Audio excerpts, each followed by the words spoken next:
Hey everyone, welcome back to another video. For today's video, I'm going to go over some film that I've had stored since about February. I'd gone to this drop-in and filmed, hoping that I could film it for the week, but it just so happened that other ideas and things came up, so I decided to just hold on to it in case that I wasn't able to have anything filmed for the week.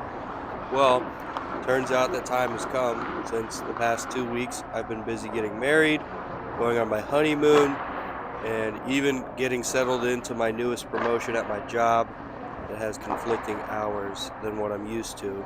So, with that being said, I wanted to go over some film of my highlights and go over some of my lowlights and talk about what I did wrong in those scenarios. So, as I go over what I'm about to talk about, enjoy this video of me warming up, getting ready before this certain drop in. I do have a specific routine that I've started to end up doing where I kind of go a bit side to side and just work on my movement, getting down, and then I'll go off to the side and do some extra stretching. I've found that it is still a little hard for me to end up going down into the butterfly. I'm currently working on it. I just feel that the downtime that I have in between times that I play goalie, I could be stretching more, I could be doing more to improve my agility. I just don't. So after a week, maybe half a week or 2 weeks in a hole where it's the last time I had played, it's a little stiff and it's a little hard for me to go down in the butterfly, and I think that suffers during my play. And don't worry, I have plenty of clips in here that showcases that. But at the end of the day, I still am learning this position all by myself. The only coach that I have is me, myself, and I. So everything that I'm doing is self-taught. I am fully aware that it is all bad habits, but until I get some kind of proper teaching or am able to hire a coach, what I've got is what I got, and I just got to deal with that. Sometimes it works. If it ain't broke, don't fix it. But I do have a lot of bad habits that end up in some pretty embarrassing goals for myself. So with that being said, I'm going to go ahead and start taking some shots here. Hope being that I'm a little bit more warm. I am going side to side working on that post mobility, and then bring on the shots. I did have to clip this one for another time as a little dipsy doodle.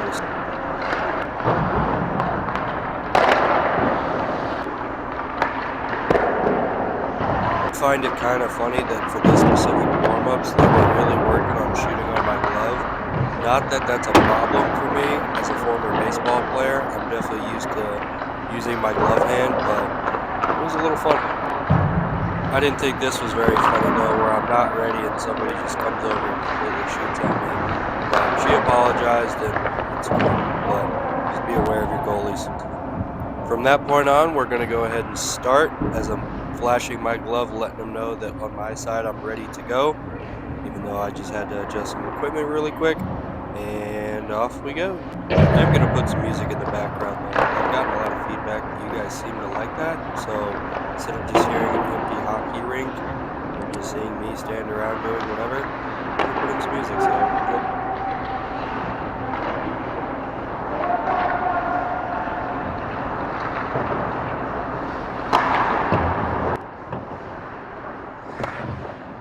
Gonna go ahead and insert myself here, as I do like to play the puck.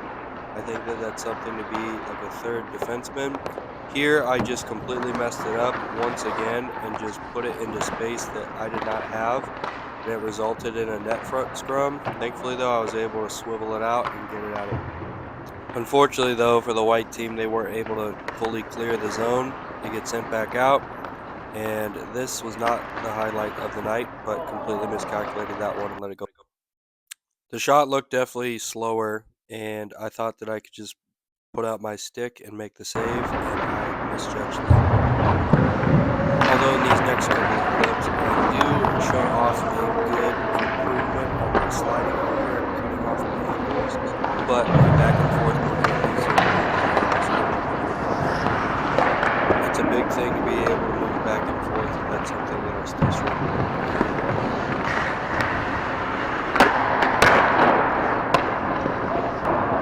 back to the angles talk, I didn't have it completely closed out, and I just sniped my legs basically.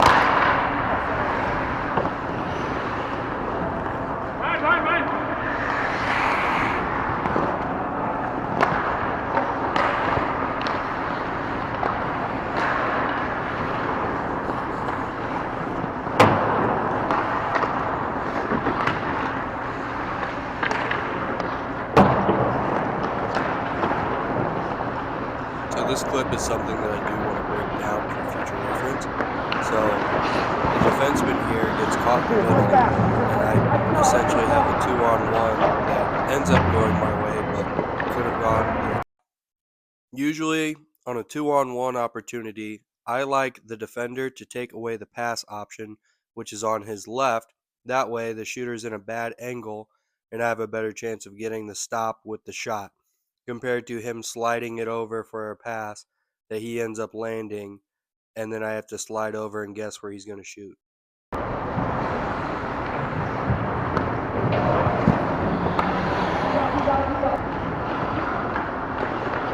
barely got the angle on this one and had to think across.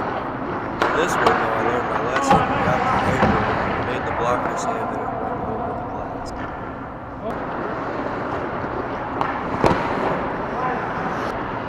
Checking the angle again by looking at my foot position and seeing how I can close it off, and I did successfully. And I get rewarded again by another crossbar, but I get an unlucky bounce and have to work on my rebounds, and I get scored right there.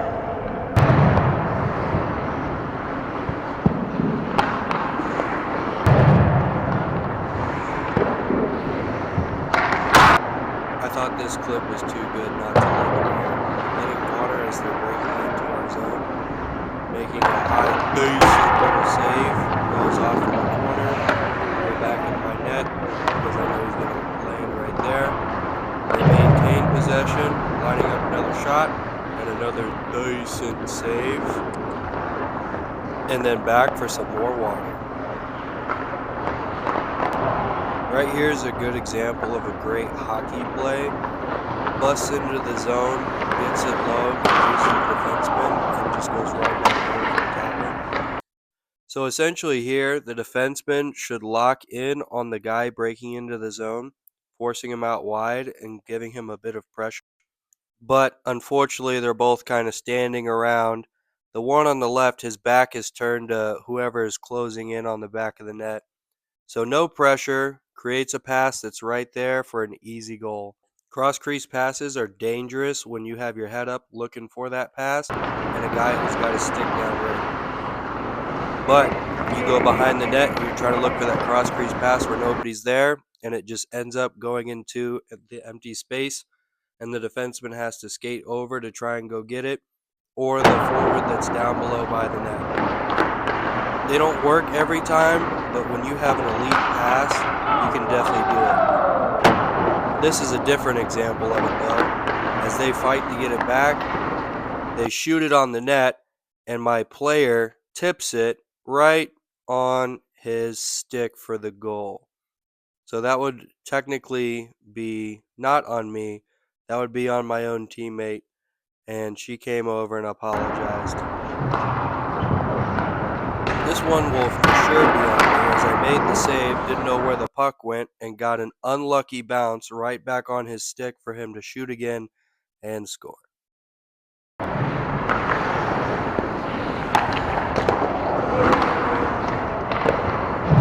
So for this drop in, instead of the player switching sides, I switch sides. So I take my camera and I place it all the way on the other end of the rink, get set up for the couple of minutes that I have to get ready again, and then we're back to business. My hair was pretty long.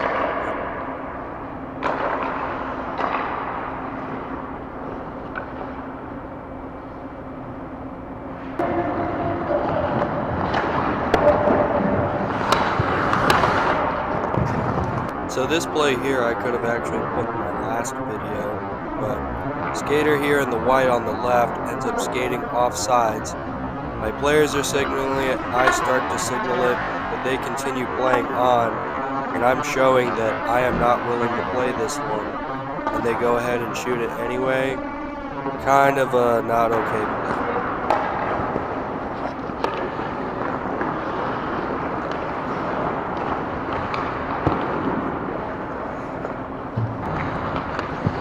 Here they get a nice little shot and it ends up going the other side. I get the slide over and I do a great job of hugging the post and making sure that the puck won't squeeze by me in this position. My 5-hole can be a little bit tighter, but this play, for example, is why you want to hug that post, because they come along and they can just go ahead and push it past me when I'm not even paying attention, or I have a tiny bit of space left open. Definitely not my smartest play here, as I decided to fix my camera as it looked a little bit wonky in the middle of play. Thankfully, nothing occurred from this offensive rush. He kind of just skated himself into a corner and ended up turning it over. But I'm going to look back, realize I made it crooked, or it didn't look right to me. And then I'm going to go ahead and fix it again, but actually make it worse for myself. So, due to the power of editing, I'm going to go ahead and fix it myself, like so.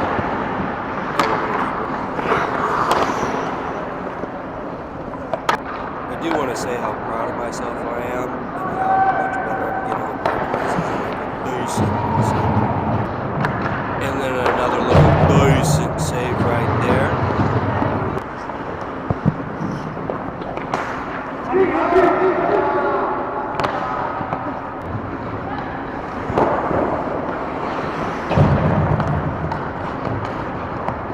Going back to warm-ups, talking about my glove, make the save of the night right there with a little windmill and a perfect on-tape pass. And then another nice little flashy windmill. So my glove was definitely working on ball. And I thought I could get a nice little clip right there, but it just didn't turn out to be that way. And thankfully, I was able to clear it out after a long net front square.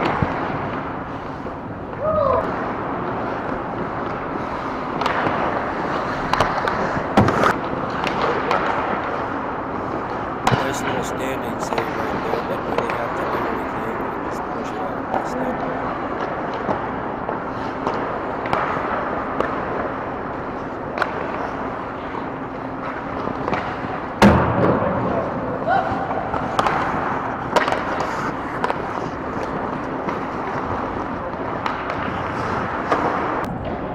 There wasn't much from this skate that I could really take away and truly break down for the videos that I did. I hope you guys enjoyed.